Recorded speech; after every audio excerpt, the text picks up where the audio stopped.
5. हमें राजनीतिक सिद्धांत की आवश्यकता क्यों है? राजनीतिक सिद्धांत 3 महत्वपूर्ण भूमिकाएं निभाती है। पहला, ये एक्सप्लेन समझती है। ये हमें मानव अस्तित्व और समाज की एक व्यापक समझ देती है। दूसरा, ये इवैल्यूएट मूल्यांकन करती है। यह हमें सही और गलत का निर्णय लेने में मदद करती है, जिससे हमारे चुनाव और कार्य निर्देशित होते हैं। अंत में ये स्पेक्युलेट कल्पना करती है। यह हमें यह सोचने में मदद करती है कि हम अभी कहाँ हैं और भविष्य कैसा हो सकता है। हालांकि ये काम कभी धर्मों, कॉस्मोलॉजीज यानी ब्रह्मांडीय धारणाओं और दर्शन द्वारा पूरे किए जाते थे, लेकिन आज के आधुनिक समय में राजनीतिक सिद्धांत अलग घड़ी है। ये मिथ नहीं है, बल्कि ये जीवित और आवश्यक है हमारे सामूहिक जीवन को समझने और संचालित करने के लिए। 6. मानव जीवन के बड़े सवाल।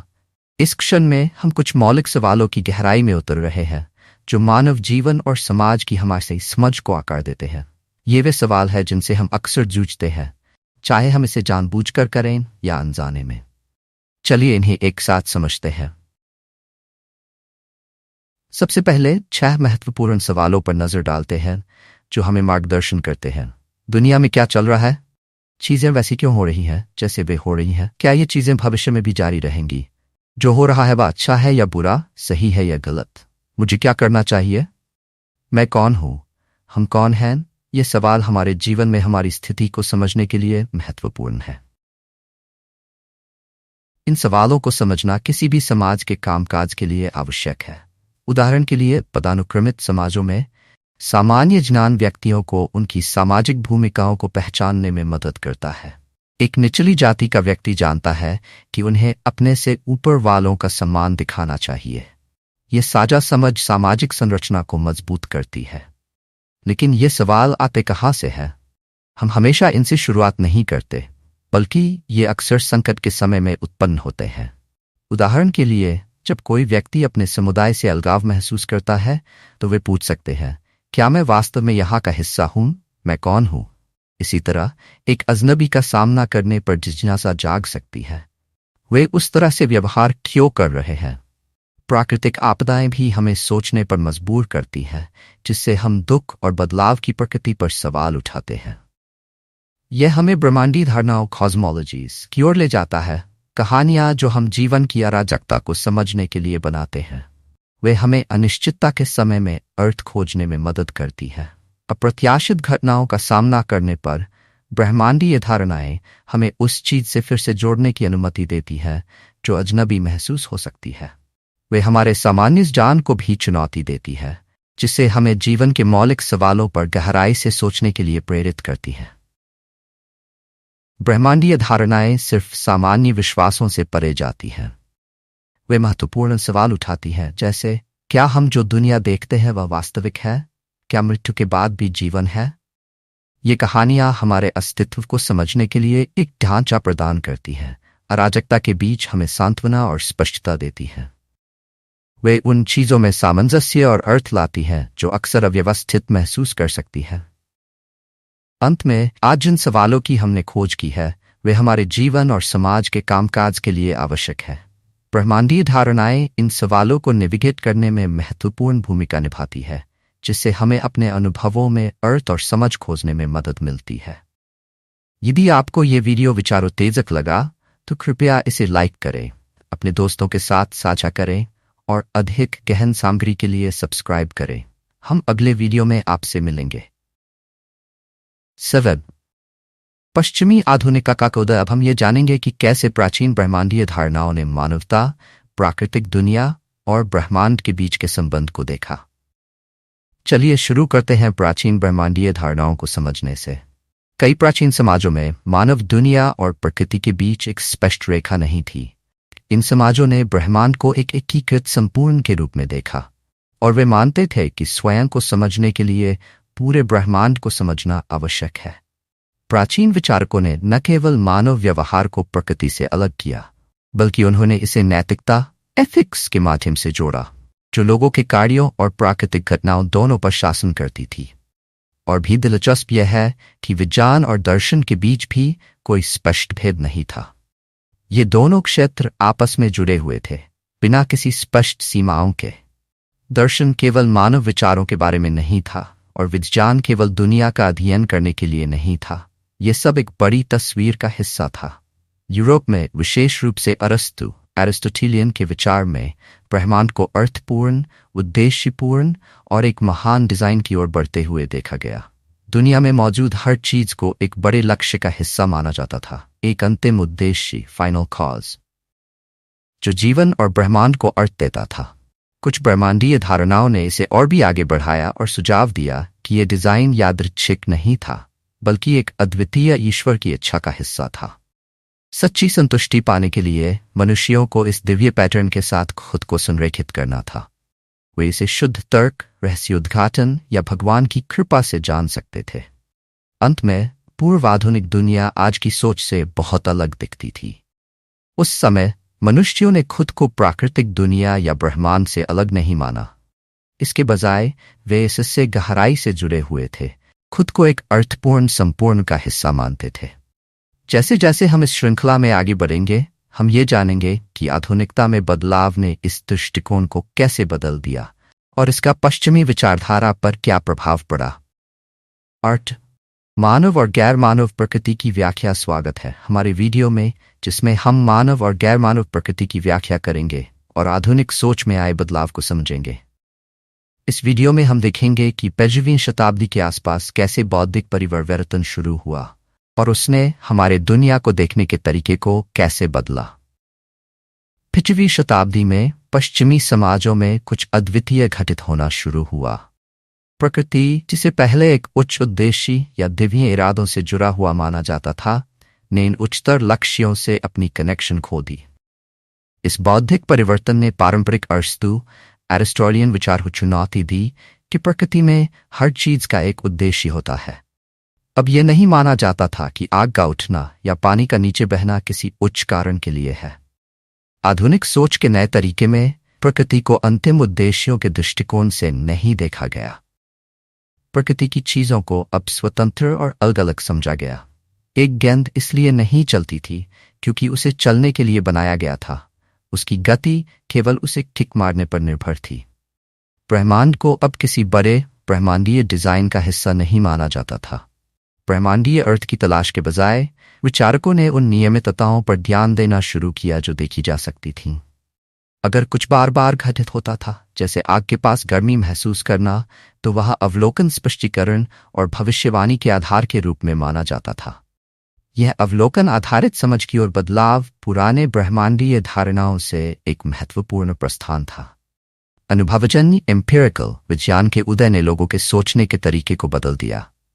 इस बदलाव से पहले दर्शनशास्त्र ने कल्पनाशील तर्क का उपयोग करके प्राकृतिक और मानव दुनिया के बारे में सवालों का जवाब देने की कोशिश की।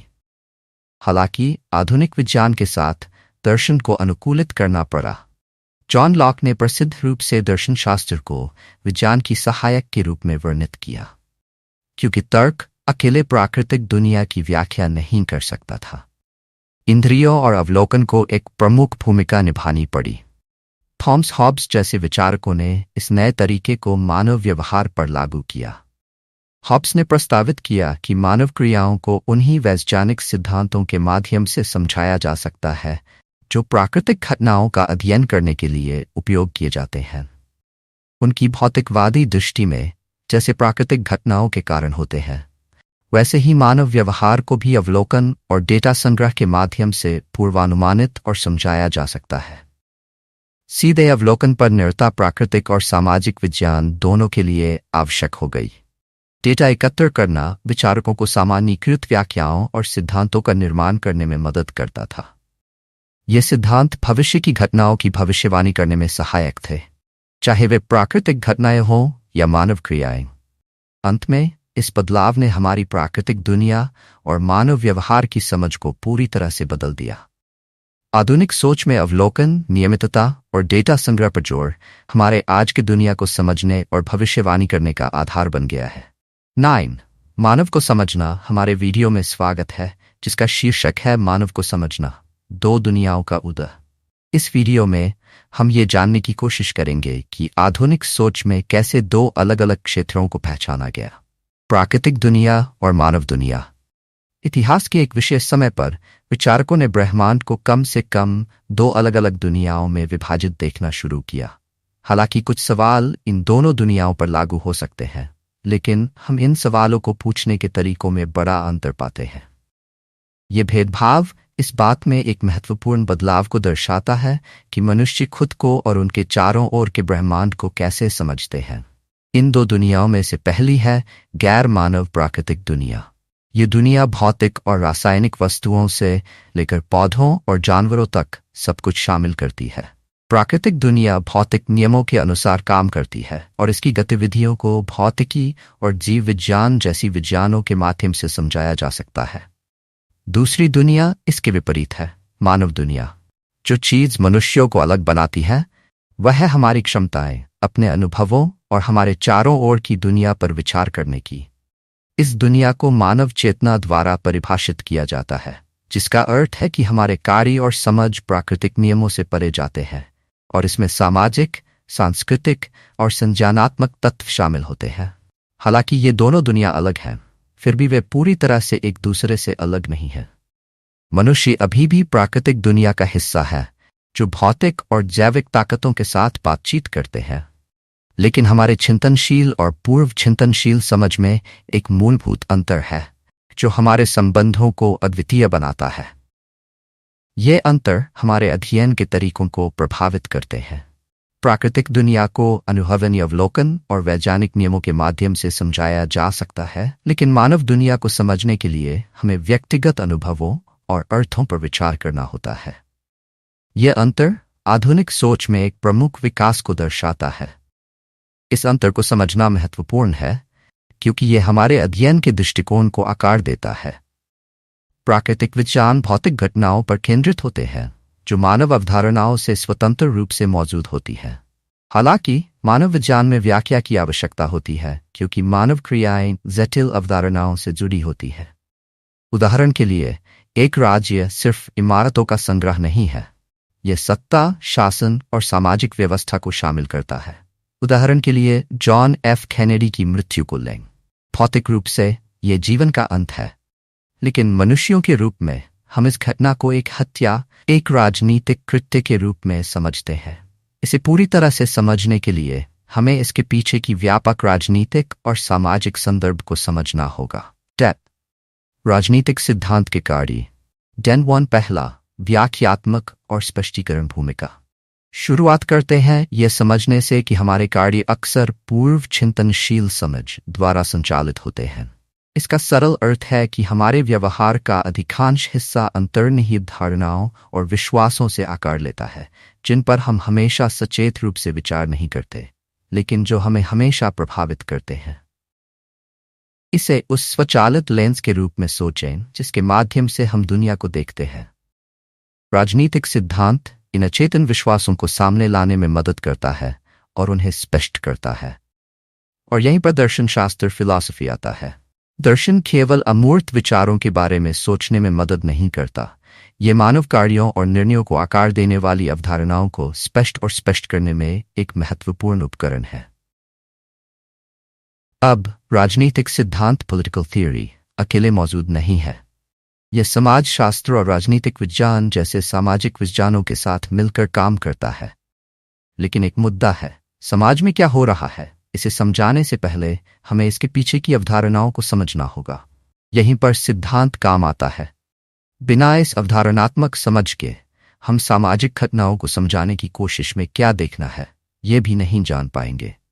संक्षेप में, दर्शनशास्त्र और राजनीतिक सिद्धांत केवल सहायक भूमिकाएं नहीं हैं, वे हमारे समाज की समझ में केंद्रीय भूमिका निभाते हैं। वे जटिल मानव व्यवहारों और सामाजिक संरचनाओं की व्याख्या के लिए एक ढांचा प्रदान करते हैं।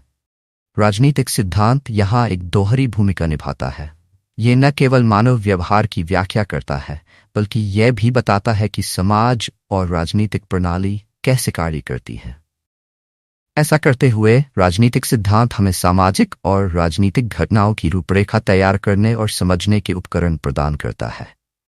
यह हमें मानव कार्यों, संस्थानों और यहाँ तक कि संघर्षों के पीछे के बड़े पैटर्न को समझने में मदद करता है। तो संक्षेप में, राजनीतिक सिद्धांत केवल सैद्धांतिक नहीं है, ये गहराई से व्यावहारिक है। ये हमारे रहने वाली दुनिया की व्याख्या और उसे समझाने के लिए आवश्यक अवधारणाएं प्रदान करता है। 10.2 दूसरा, मानव व्यवहार के लिए पैटर्न प्रदान करना। तो ये दूसरा कार्य वास्तव में क्या है? पिकू पारेख के अनुसार राजनीतिक सिद्धांत को बड़े सामाजिक संरचनाओं को समझने के लिए एक अटकल भरी छलांग स्पेक्युलेटिव जंप लगानी होती है। केवल नियंत्रित अनुभवनीय जांच एम्पिरिकल इंक्वायरी समाज में बड़े पैमाने पर परिवर्तनों की पूरी तरह से व्याख्या नहीं कर सकती, जैसे सामंतवाद फ्यूडलिज्म से पूंजीवाद कैपिटलिज्म की ओर परिवर्तन या आधुनिकता मॉडर्निटी कैसे मानव जीवन को आकार देती है। इन परिवर्तनों की पूरी गहराई को समझने के लिए हमें केवल डेटा से अधिक की आवश्यकता है। हमें राजनीतिक सिद्धांत की आवश्यकता है जो हमें इन पैटर्नों को समझने में मदद कर सके। कुछ उदाहरण लेते हैं। पूंजीवाद का उदय रातों रात नहीं हुआ और कोई भी मात्र डेटा उन सांस्कृतिक, आर्थिक और राजनीतिक कारकों की पूरी व्याख्या नहीं कर सकता जो इसमें भूमिका निभाते हैं। इसी तरह कई देशों में उपनिवेशवाद कॉलोनियलिज्म से स्वतंत्रता की ओर बदलाव को केवल अनुभवजन्य जांच द्वारा पूरी तरह से नहीं समझा जा सकता। राजनीतिक सिद्धांत हमें इन बड़े परिवर्तनों की व्याख्या करने की अनुमति देता है, डेटा की सीमाओं से परे जाकर। पिकू पारेख इसे राजनीतिक सिद्धांत की चिंतनशील भूमिका रोल कहते हैं। ये उन चीजों पर विचार करने के लिए ठहरने के बारे में है जिनकी जानकारी हमें डेटा से नहीं मिलती, और अटकल भरी सोच का उपयोग करके मानव व्यवहार और सामाजिक परिवर्तन पर अंतर्दृष्टि प्रदान करता है। ये चिंतनशील कार्य समाज को आकार देने वाले सामान्य पैटर्न को समझने के लिए आवश्यक है। तो इसे संक्षेप में कहें, जबकि अनुभवजन्य डेटा महत्वपूर्ण है, राजनीतिक सिद्धांत की दूसरी भूमिका, उसकी अटकल भरी और चिंतनशील भूमिका, हमें समाजों को आकार देने वाली बड़ी ताकतों को समझने में मदद करती है। पूंजीवाद से लेकर आधुनिकता और उपनिवेशवाद तक ये बड़े विचार बड़े सोच की मांग करते हैं, और यहीं पर राजनीतिक सिद्धांत अपनी चमक दिखाता है। 10.3 तीसरा, मानदंडों का मूल्यांकन।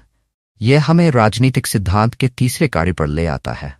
ये केवल मानव कार्यों की व्याख्या नहीं करता है, बल्कि उनका मूल्यांकन भी करता है। जब कोई व्यक्ति कोई निर्णय लेता है तो राजनीतिक सिद्धांत पूछता है, क्या यह सही निर्णय था? क्या उसके पास अच्छे कारण थे? और क्या वह अन्यथा कार्य कर सकता था? यहीं पर प्राकृतिक और सामाजिक विज्ञानों के बीच का अंतर स्पष्ट हो जाता है।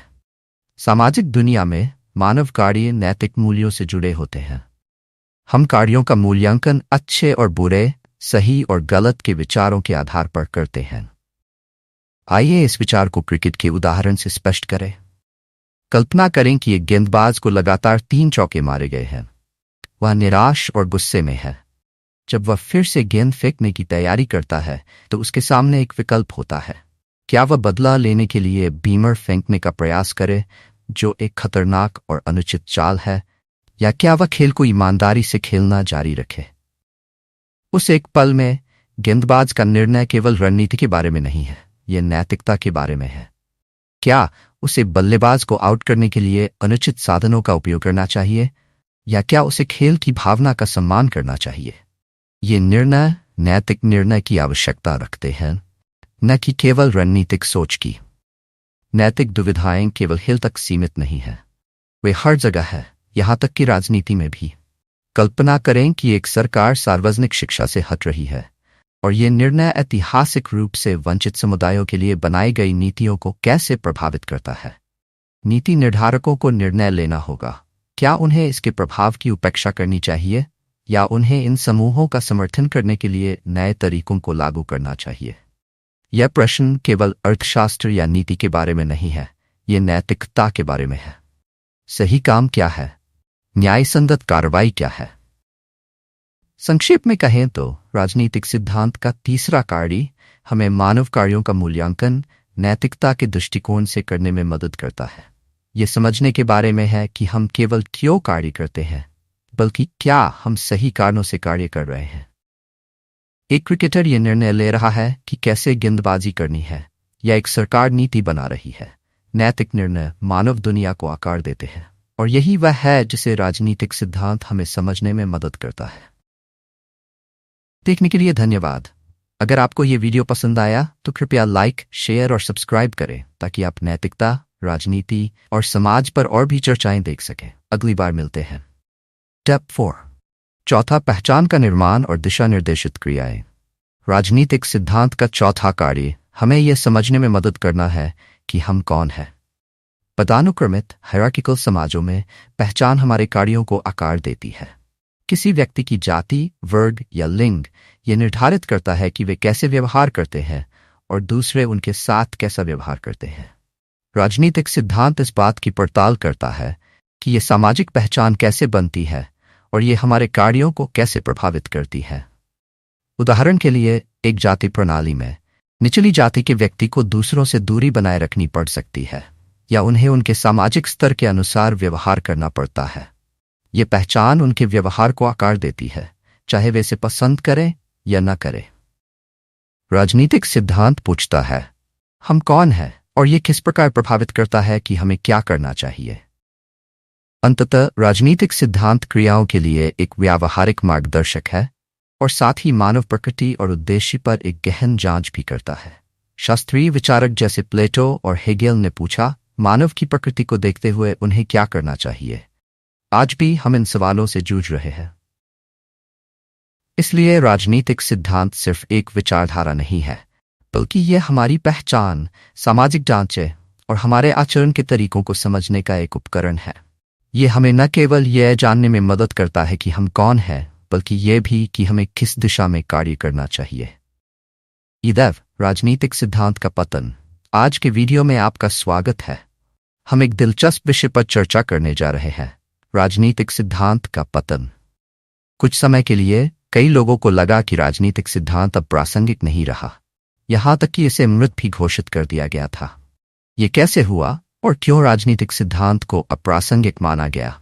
आइए इस पर करीब से नजर डालते हैं। राजनीतिक सिद्धांत पारंपरिक रूप से बड़े सवालों से जुड़ा रहा है। न्याय क्या है? शक्ति का उपयोग कैसे किया जाना चाहिए? अच्छे जीवन का मतलब क्या है? प्लेटो से लेकर हेगेल तक ये सवाल राजनीतिक दर्शन के केंद्र में थे। हालांकि आधुनिक युग में राजनीतिक सिद्धांत को एक बड़ी चुनौती का सामना करना पड़ा। 19वीं और 20वीं सदी की शुरुआत में एक नया दृष्टिकोण, जिसे पॉजिटिविज्म कहा जाता है, लोकप्रिय हो गया। इसका मानना था कि केवल अनुभवजन्य विज्ञान, एम्पिरिकल साइंस, ही वास्तविक ज्ञान उत्पन्न कर सकता है। आरंभिक आधुनिकतावादियों जैसे कॉम्टे ने तर्क दिया कि राजनीतिक सिद्धांत, क्योंकि ये नैतिकता जैसे व्यक्तिपरक सब्जेक्टिव सवालों से संबंधित है, वैज्ञानिक जांच के क्षेत्र में नहीं आता। पॉजिटिविस्टों ने नैतिक और नैतिक सवालों को व्यक्तिगत प्राथमिकताओं के रूप में देखा, न कि तर्कसंगत या वैज्ञानिक विषयों के रूप में। परिणाम स्वरूप राजनीतिक सिद्धांत को नजरअंदाज कर दिया गया और इसे पतन की ओर या मृत घोषित कर दिया गया। राजनीतिक सिद्धांत को अब एक गंभीर शैक्षणिक विषय के रूप में नहीं माना जाता था। इसे केवल व्यक्तिगत राय और नैतिक निर्णयों तक सीमित कर दिया गया, जिन्हें वैज्ञानिक रूप से सिद्ध या परीक्षण नहीं किया जा सकता था। यह राजनीतिक सिद्धांत के पतन का प्रतीक था। अनुभवजन्य विज्ञान जैसे समाजशास्त्र, अर्थशास्त्र और मनोविज्ञान प्रमुख बन गए और समाज को समझने में राजनीतिक सिद्धांत की भूमिका काफी कम हो गई। लेकिन पॉजिटिविज्म ने एक महत्वपूर्ण गलती की। इसने मान लिया कि तथ्य और मूल्य पूरी तरह से अलग हैं। पॉजिटिविज्म के आलोचकों का तर्क था कि मूल्य वैल्यूज हमारी हर क्रिया में अंतर्निहित होते हैं और नैतिक संदर्भ के बिना मानव क्रियाओं को पूरी तरह से नहीं समझा जा सकता। राजनीतिक सिद्धांत से मूल्यों को हटाने की कोशिश करके पॉजिटिविस्टों ने मानव जीवन के एक आवश्यक हिस्से की उपेक्षा की। जैसे जैसे इस बात का एहसास हुआ, राजनीतिक सिद्धांत ने फिर से अपनी प्रासंगिकता प्राप्त करना शुरू कर दिया। मानव क्रियाएं, नीतियां और यहाँ तक कि समाज को नियंत्रित करने वाले कानून नैतिक चिंतन के बिना समझ में नहीं आ सकते। राजनीतिक सिद्धांत केवल ये नहीं बताता कि चीजें क्यों होती हैं, यह भी पूछता है कि क्या उन्हें होना चाहिए। इस अर्थ में राजनीतिक सिद्धांत एक महत्वपूर्ण मानक योगदान, नॉर्मेटिव कंट्रीब्यूशन प्रदान करता है। तो आज राजनीतिक सिद्धांत क्यों महत्वपूर्ण है? क्योंकि यह शक्ति, नीतियों और सामाजिक संरचनाओं का एक आलोचनात्मक दृष्टिकोण प्रदान करता है। यह हमें यह पूछने में मदद करता है कि चीजें कैसे की जाती हैं और क्यों उन्हें एक निश्चित तरीके से किया जाना चाहिए। जटिल नैतिक चुनौतियों से भरी दुनिया में राजनीतिक सिद्धांत हमें यह आकलन करने में मार्गदर्शन करता है कि क्या सही है और क्या गलत। अंत में, हालांकि पॉजिटिविज्म के उदय के कारण राजनीतिक सिद्धांत ने एक अस्थायी गिरावट का अनुभव किया, यह वास्तव में कभी भी गायब नहीं हुआ। आज ये न्याय, शक्ति और नैतिकता के सवालों को नेविगेट करने में महत्वपूर्ण भूमिका निभाता है। राजनीतिक सिद्धांत अनुभवजन्य विज्ञान और मूल्यों के बीच की खाई को पाटता है, हमारे विश्व की गहरी समझ की पेशकश करता है। धन्यवाद वीडियो देखने के लिए, और यदि आपने इस वीडियो का आनंद लिया तो कृपया लाइक और सब्सक्राइब करें और हमारे साथ जुड़े रहें।